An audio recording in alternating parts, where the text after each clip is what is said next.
Good evening and thanks for tuning in. I'm Jenna Budell with the WJTS News.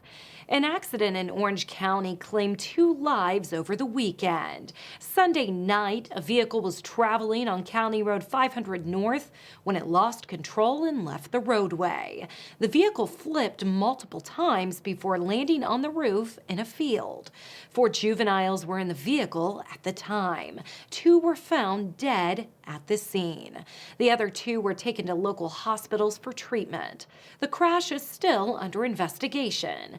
More information will be released as it becomes available. A Daviess County man was arrested for child pornography. On the 1st of the month, Indiana State Police detectives started an investigation into the case. On Friday, February 12th, ISP were able to make an arrest on 54-year-old Christopher Dillon of Washington on a level 5 felony count of child pornography. Dillon was taken to and booked into the Du Bois County Jail. This is an ongoing investigation.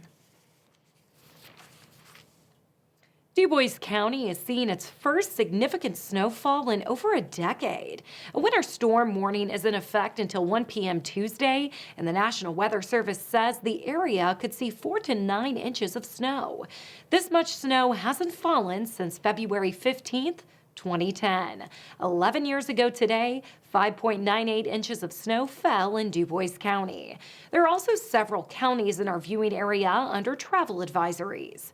Crawford County is under a travel warning. Travel is restricted to emergency management workers only. Residents are asked to refrain from all travel, comply with necessary emergency measures, cooperate with public officials and disaster services forces, and executing emergency operations plans, and obey and comply with law enforcement officers. Gibson, Du Bois, Warwick, Spencer, and Perry counties are all under a travel watch. This means that only essential travel, such as to and from work or in emergency situations, are recommended, and emergency action plans should be implemented by businesses, schools, government agencies, and other organizations. Knox, Daviess, Martin, Pike, Lawrence, Orange, Posey, and Vanderburgh are all under a travel advisory. This means that routine travel or activities may be restricted on areas because of a hazardous situation, and individuals should use caution or avoid these areas. New snow can make driving difficult, even for the most experienced drivers. If you must travel, drive below the posted speed limit and leave plenty of space between you and other drivers. Stay attentive and slow down when there's limited visibility. Accelerate and decelerate slowly. Do not tailgate or pass snow plows. Allow more time to stop when driving on snow-covered roads. Clear snow off of windows, mirrors, headlights, taillights, and brake lights. Keep at least a half tank of gas in your car at all times. Keep an emergency kit in your car with items like extra food and water, warm clothes, a flashlight, an ice scraper, and blankets. Check the Indiana Travel Advisory map at in.gov/DHS/travel advisory. And remember, ice and snow, take it slow. The Indiana Department of Transportation is hitting the roads to try to stay ahead of the winter weather. INDOT is deploying over 1,100 plow trucks over the next 24 hours to plow and treat interstates. U.S. routes and state roads in most of the state are expected to receive significant snowfall. Crews began patrolling Sunday night and will be active throughout the winter storm. Plow trucks generally travel about 20 to 30 miles per hour, and it takes 2 to 3 hours to complete a snow route.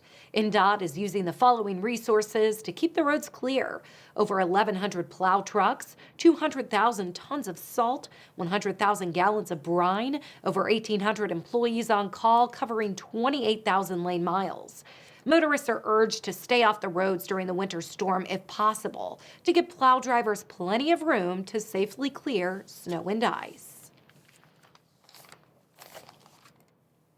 One more Du Bois County resident has died from the novel coronavirus. The Indiana State Department of Health reported 1 new COVID-19 related death and 4 additional cases on Monday. This brings the countywide total of COVID-19 cases to 5,834 and 106 deaths since the pandemic began in March of 2020. The county's 7-day rolling average for all positive tests is 5.8%. To see a breakdown of the county's COVID-19 cases by age group and for more information, visit coronavirus.in.gov.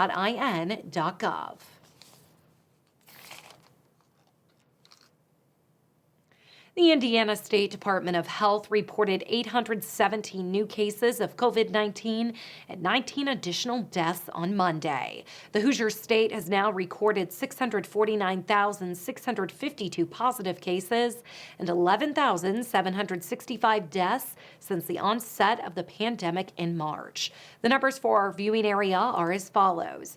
DuBois County, 5,834 cases, 106 deaths. Pike reporting 1,262 cases and 30 deaths. Spencer, 2,128 cases, 28 deaths. Perry with 1,704 cases and 35 deaths. Martin County, 797 cases and 15 deaths. Davies with 2,829 cases, 91 deaths. Orange, 1,702 cases, 50 deaths. Knox County, 3,536 cases, 82 deaths. Crawford, 892 cases, 13 deaths. Posey reporting 2,564 cases, 31 deaths. Lawrence, 4,121 cases, 111 deaths. Gibson, 3,977 cases and 81 deaths. Warwick, 7,281 cases, 140 deaths. And Vanderburgh County reporting 20,905 cases and 368 deaths. To see a map of cases by county, head to coronavirus.in.gov. The Indiana Department of Revenue is now accepting tax filings for the 2021 individual income tax season. Hoosiers have until Thursday, April 15th to file their individual tax returns and pay any taxes they owe. Whenever possible, DOR recommends electronic filing and payment, as electronic processing is of higher quality and much quicker than paper processes. Refunds resulting from electronic filings are issued up to 4 times faster than paper returns, on average under 14 days. Individuals who aren't able to file by the April 15th deadline can file an extension directly with the DOR or IRS. If the IRS extension is granted, the Indiana extension is automatically granted. A timely filed extension moves the federal tax filing deadline to October 15th of 2021 and the Indiana filing deadline to November 15th of 2021. The extension only shifts the filing deadline and not the payment deadline. 90% of the taxes owed must be paid by April 15th to avoid penalties and interest. For more information, tax tips, and access to the latest forms, visit the DOR's website at dor.in.gov. Neither of Indiana's Republican U.S. senators joined Democrats in voting to convict former President Trump of inciting an insurrection. Both Senator Todd Young and Senator Mike Braun voted to acquit the former president on Saturday. Most other Republicans voted to do the same. Young says it's not proper to impeach a former president and added that House impeachment managers failed to make their case that Trump ordered people to storm the U.S. Capitol. Indiana lawmakers moved forward with a proposal to change visitation restrictions at the state's health and residential care sites amid concerns about residents declining interactions with loved ones during the coronavirus pandemic. The measure approved by the Indiana Senate Thursday would require health facilities to allow at least one caretaker to visit a resident during compassionate care situations. Those include if the resident is dying, grieving a recent death, experiencing emotional distress, or needing encouragement to eat or drink. Under the bill, long-term care facilities would also be required to designate at least two caregivers who can enter facilities and provide residents with support like meal setup, grooming, and general companionship.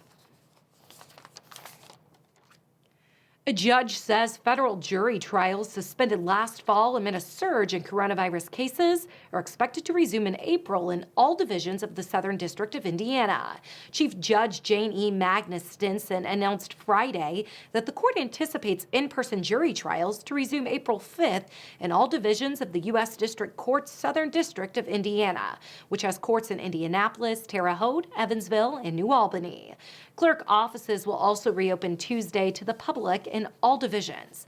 The resumption of jury trials does not preclude a judge from continuing a jury trial for reasons related to the pandemic. Now stay tuned. Weather and sports are still to come on WJTS News.